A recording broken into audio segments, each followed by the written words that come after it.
नमस्कार दोस्तों, तुलिका दर्शन चैनल में मैं रमाशंकर डिमरी आपका फिर से स्वागत करता हूं। पिछले अंक में हमने पढ़ा था शिक्षकों में छात्रों के प्रति अभिवृत्ति के बारे में। और आज के एपिसोड में हम बात करेंगे सामाजिक परिपक्वता की, यानी कि सोशल मैच्योरिटी की। सामाजिक परिपक्वता आखिर होता क्या है? जैसा कि आप मेरे पीछे लिखा हुआ टॉपिक देख रहे होंगे, सामाजिक परिपक्वता यानी कि दो शब्दों से मिलकर बना है, समाज और परिपक्वता। ठीक है। समाज यानी कि हमारी सोसाइटी, परिपक्वता यानी किसी चीज़ की ऐसी अवस्था जब उसे हम परिपक्व कह देते हैं, यानी कि उसका विकास पूरी तरीके से हो जाता है।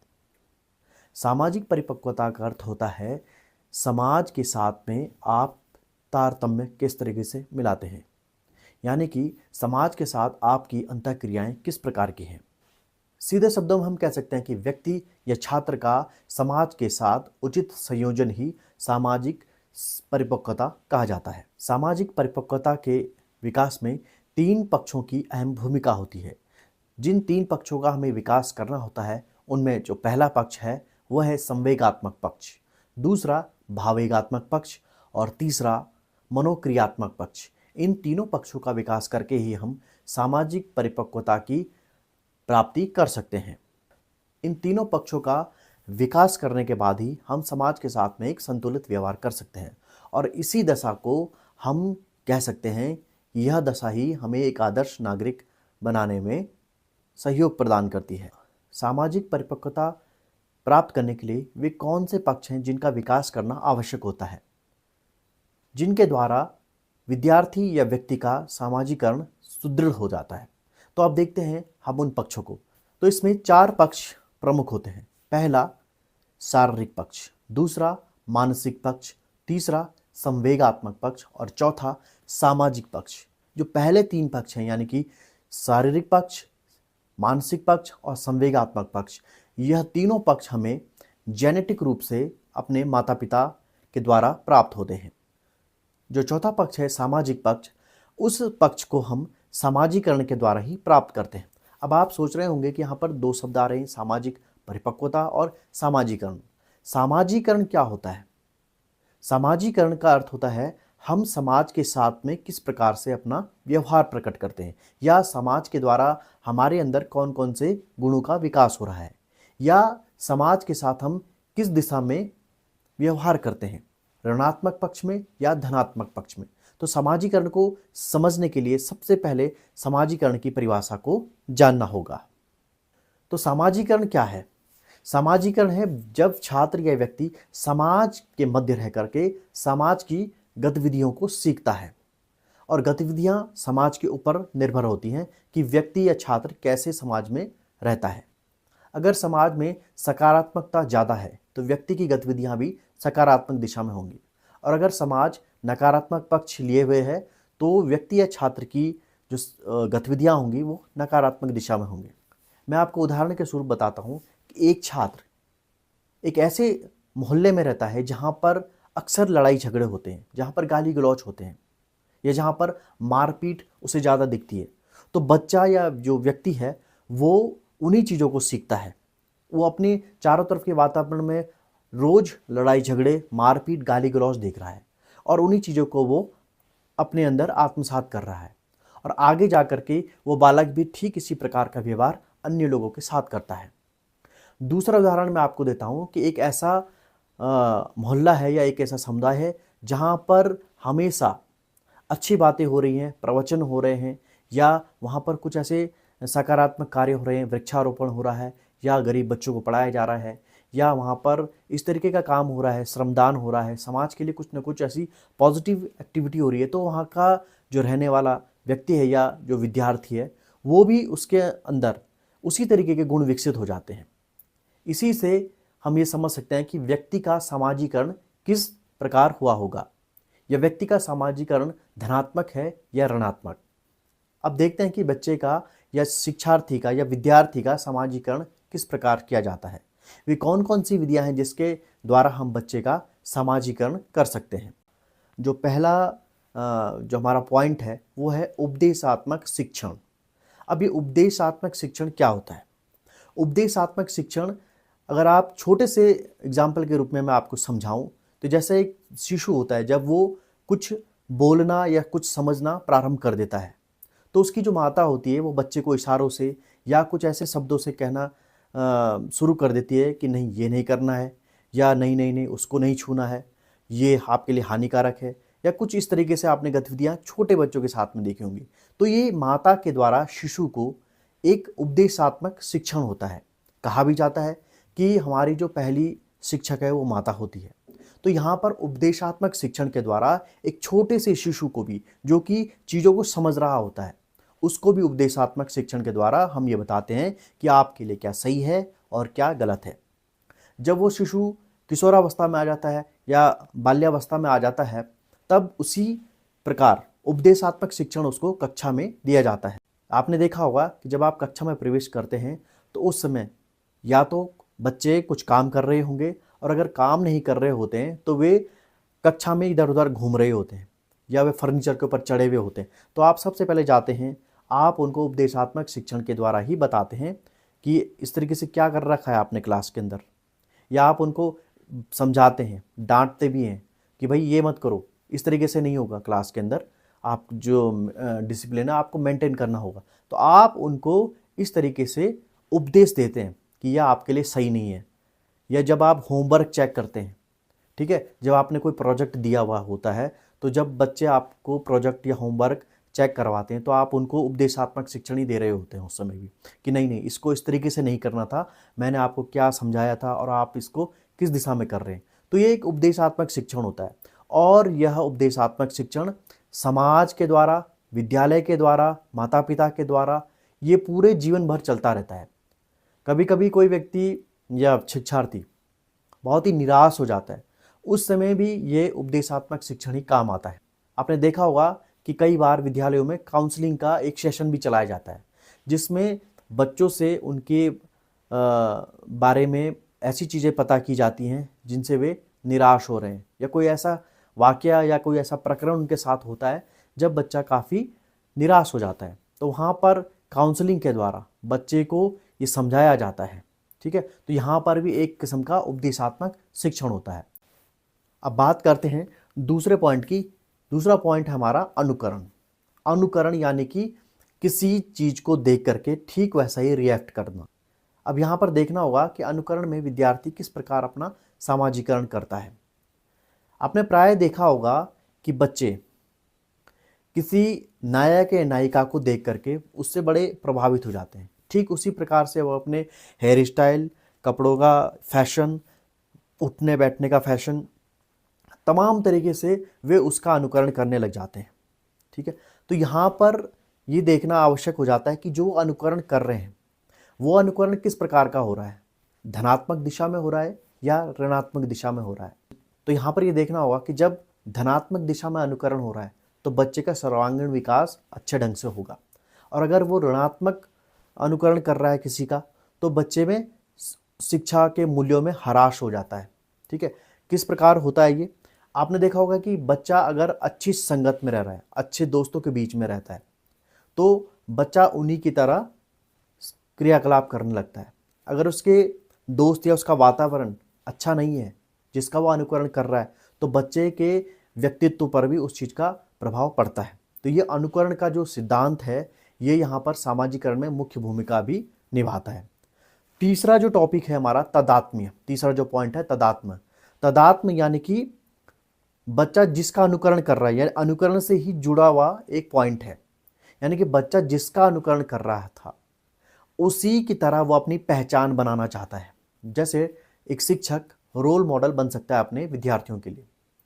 अगर टीचर रोल मॉडल बन सकता है तो टीचर की जितनी भी क्वालिटीज़ हैं बच्चे उसको अपने अंदर आत्मसात करने लग जाते हैं। बच्चे ठीक वैसे ही पहचान बनाने लगते हैं जैसा उनका शिक्षक धारण किए हुए होता है। या यहाँ पर यूँ कह सकते हैं कि बच्चा अपनी एक अलग से पहचान बनाने लग जाता है। कई बार वो अनुकरण करता है किसी दूसरे व्यक्ति का, और कई बार वो खुद में इस तरीके की क्वालिटी डेवलप कर देता है कि वो एक खुद की एक पहचान डेवलप करने लग जाता है, ठीक। तो यहाँ पर ये जो अनुकरण और तादात्म्य लगभग लगभग एक दूसरे के पूरक है। चौथा पॉइंट है पुरस्कार एवं दंड। अब यहाँ पर पुरस्कार और दंड, जो दो चीज़ें यहाँ पर रखी हुई हैं, पुरस्कार अवार्ड रिवॉर्ड, दंड यानी पनिशमेंट। अब यहाँ पर जब हम बच्चे को पुरस्कार के स्वरूप कुछ भी चीज़ें देते हैं तो वे उसके सामाजिकरण में मुख्य भूमिका निभाते हैं। आपको एग्जाम्पल के द्वारा बताऊं कि जब हम किसी छोटे से बच्चे को, यानी कि 1 साल 2 साल या 3 साल के बच्चे को जब हम कहते हैं कि ये काम कीजिए और अगर आप ये काम कर लेंगे तो आपको हम टॉफ़ी देंगे, चॉकलेट देंगे या कुछ भी ऐसी चीज़ जो उसके उम्र के हिसाब से हो, तो बच्चा उस काम को करता है और उसके बाद उसको रिवार्ड या अवार्ड के रूप में हम उसको टॉफ़ी या चॉकलेट दे देते हैं।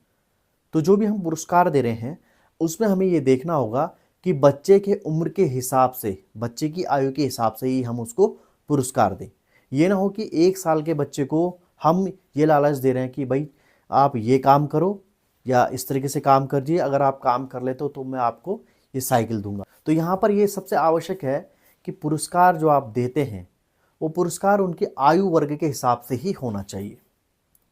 जब आप छोटे से बच्चे को किसी काम के एवज में कोई पुरस्कार देते हैं तो आप देखते होंगे कि आप उसे टॉफ़ी, चॉकलेट, कैंडी या कुछ भी इस तरीके का चीज़ देते हैं जिससे उस समय उस बच्चे को आनंद की प्राप्ति हो जाती है।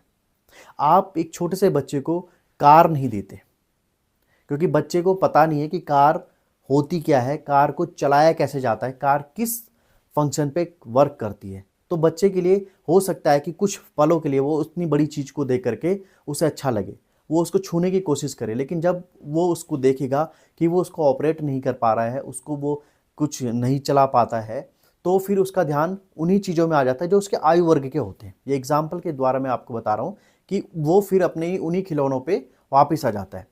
लेकिन जब आप किसी 10 साल या 11 साल के बच्चे को कहते हैं कि बेटा अगर आप फर्स्ट आओगे अपनी क्लास में तो आपको साइकिल मिलेगी या आपको डिजिटल घड़ी दी जाएगी या आपको लैपटॉप, टैबलेट दिया जाएगा, तो जब बच्चा उस अचीवमेंट को पा लेता है, उस गोल को अपने उस कार्य में सफल हो जाता है, तब आप उसको पुरस्कार के स्वरूप साइकिल या लैपटॉप, टैबलेट जो आपने उसके साथ में वादा किया था पुरस्कार देने का, तो आप उसको देते हैं। वहाँ पर बच्चे के अंदर कहीं ना कहीं ये बात घर कर जाती है कि अगर मैं अच्छी दिशा में काम कर रहा हूँ, यानी कि पॉजिटिव वे में काम कर रहा हूँ, तो मेरे माता पिता या मेरे गुरुजन जो है मुझको अच्छा पुरस्कार देंगे। ठीक है, तो यहाँ पर पुरस्कार जो आप देते हैं वो उम्र के हिसाब से आपने देना है। ये नहीं कि आपको उम्र का वहाँ पर लिहाज ही नहीं करना है, आपको इस तरीके का उसको पुरस्कार देना जो उसके किसी भी काम का ना हो। ठीक है, तो जैसे जैसे आपने देखा होगा कि बड़ी बड़ी कक्षाओं में जब आप यूनिवर्सिटी लेवल पे आ जाते हैं तो वहाँ पर पुरस्कार का स्वरूप बदल जाता है, पुरस्कार मेडल्स में बदल जाते हैं। ठीक है, वहाँ पर गोल्ड मेडल या कुछ अन्य इस प्रकार के वस्तुएं आपको पुरस्कार स्वरूप दी जाती हैं जो कि एक अलग व्यक्तित्व के में निखार लेके आ जाता है। ठीक है, इसी प्रकार से दंड देने से पूर्व आपको ये बात ध्यान में रखनी होगी कि बच्चे की उम्र क्या है। देखिए, उम्र पुरस्कार देते समय भी और दंड देते समय भी आपको ध्यान में रखनी होगी। दंड कैसे देंगे आप? दंड आपको पनिशमेंट जो आप दे रहे हैं वो फिजिकल पनिशमेंट अब तो बिल्कुल भी नहीं होता, पहले होता था, लेकिन आज के युग में आप फिजिकल पनिशमेंट देने की कल्पना नहीं कर सकते क्योंकि बहुत सारे विधि और लॉ के द्वारा फिजिकल पनिशमेंट को बिल्कुल ही बंद कर दिया गया या कम कर दिया गया है। जब भी आप कक्षा में जाते हैं या अगर आप स्वयं के बच्चे को भी दंड देना चाहते हैं तो आपको उस समय ये ध्यान में रखना होगा कि बच्चे से कौन सी ऐसी गलती हुई जिसके लिए उसको दंड दिया जा रहा है।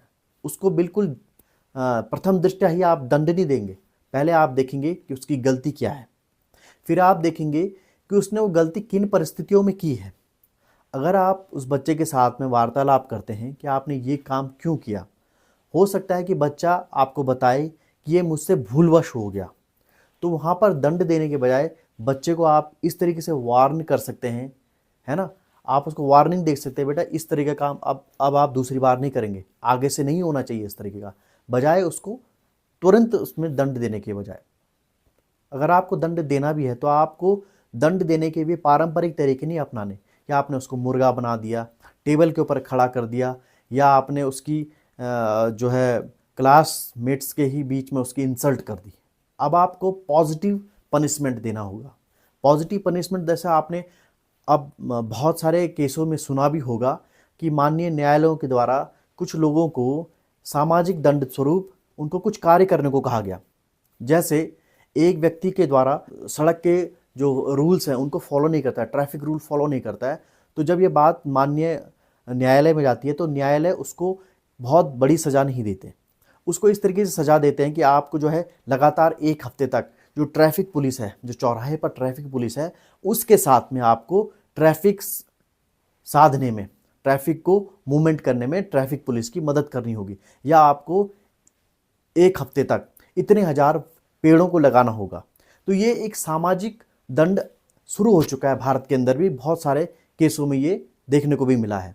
तो आपको ठीक इसी प्रकार का उसको दंड देना होगा, यानी कि एक ऐसा दंड जो बच्चे के अंदर एक ऐसी इन्फीरियरिटी कॉम्प्लेक्स को भी डेवलप ना होने दे कि बच्चे को ये लगे कि मुझे कोई दंड दिया गया है, और अन्य साथियों को, जो विद्यार्थी हैं आपके उसके साथ में पढ़ने वाले हैं, उनके सामने भी बच्चे की गरिमा बनी रहे।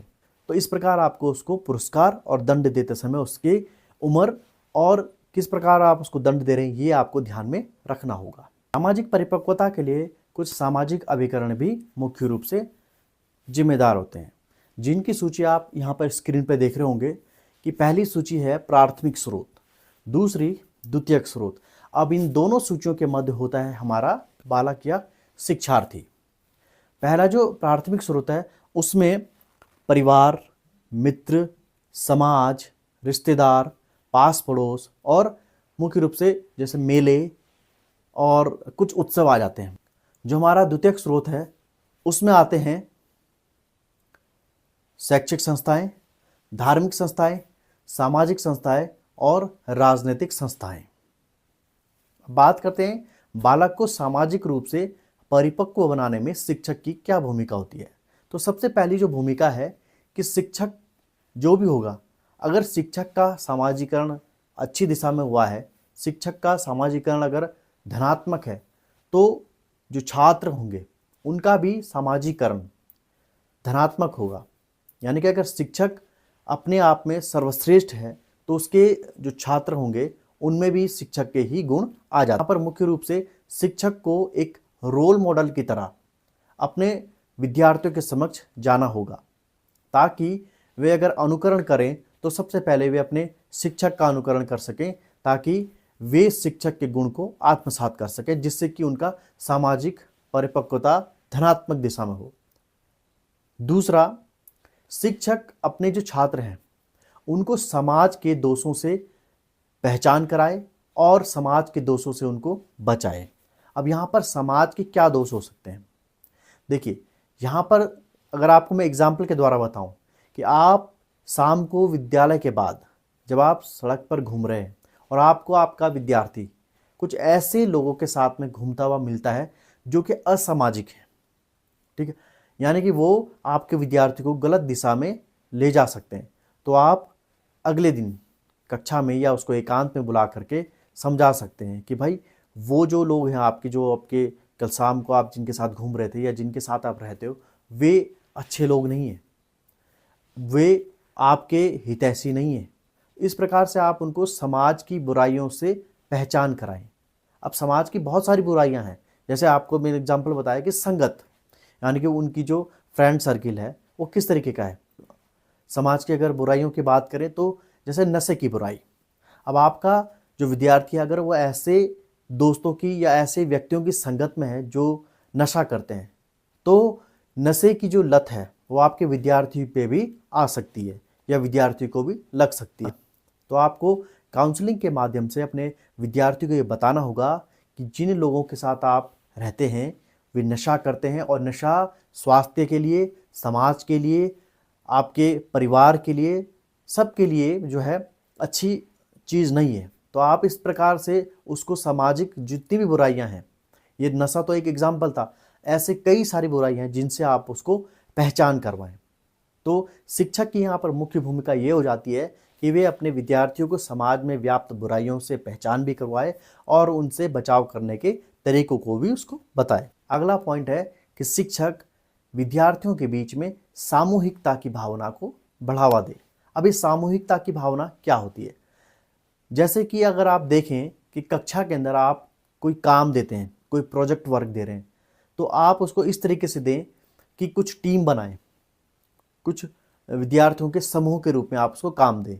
तो वहाँ पर होगा क्या कि बच्चा एक समूह के अंदर रहना सीख जाएगा, समूह के अंदर काम करना सीख जाएगा और उसमें एक सामूहिकता की भावना भी आएगी।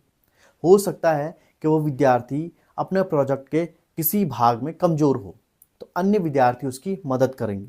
इस प्रकार उसको टीम वर्क समझ में आएगा, समूह में रहना पता चलेगा, उसको समूह में रहने की उसको महत्ता पता चलेगी और उसके अंदर सामूहिकता की भावना जागृत होगी।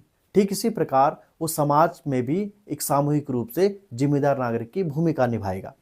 तो यहाँ पर मुख्य रूप से विद्यार्थी के अंदर सामूहिकता की भावना को जगाना है।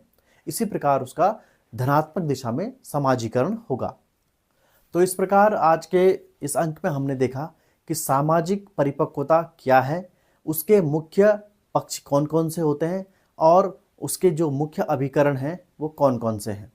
आई होप आपको सामाजिक परिपक्वता का जो ये टॉपिक है वो समझ में आया होगा। आपको आज का एपिसोड कैसा लगा हमें कमेंट सेक्शन में ज़रूर बताएं। आपके कमेंट का हमें इंतज़ार रहता है। साथ ही अगर आपको वीडियो अच्छा लगे तो आप इसको अपने फ्रेंड सर्कल में शेयर करना ना भूलें। अगर आपने अभी तक हमारा चैनल सब्सक्राइब नहीं किया है तो इसको सब्सक्राइब कर लें, क्योंकि आने वाले समय में पेडागोजी से संबंधित कई सारे टॉपिक्स जो हैं उन पर भी वीडियो बनाए जाएंगे और सामाजिक परिपक्वता से संबंधित जितने भी प्रश्न हैं उसको अगले वीडियो में हम आपको ज़रूर बताएंगे कि सामाजिक परिपक्वता वाले टॉपिक से किस प्रकार से प्रश्न पूछे जाते हैं। तो आज के अंक में इतना ही। अगले अंक में मिलेंगे पेडागोजी के किसी दूसरे टॉपिक के साथ में। तब तक के लिए दीजिए मुझे इजाज़त। नमस्कार।